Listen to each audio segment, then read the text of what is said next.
কিছু মানুষ ইতিহাসের অংশ হয়, কিছু মানুষ ইতিহাসের দিশা হয়। আমাদের প্রজন্মের জন্য খালেদা জিয়া ছিলেন দিশা, রাজনৈতিক আলোর দিশারি ছিলেন খালেদা জিয়া।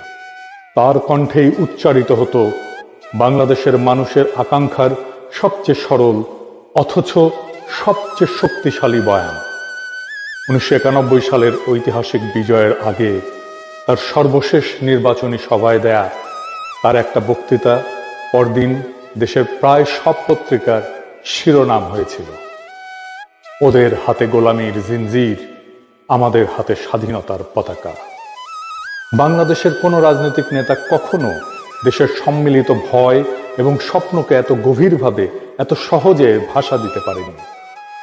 আমাদের জাতির সবচেয়ে প্রাথমিক এবং সবচেয়ে প্রকট রাজনৈতিক শঙ্কা, ভারত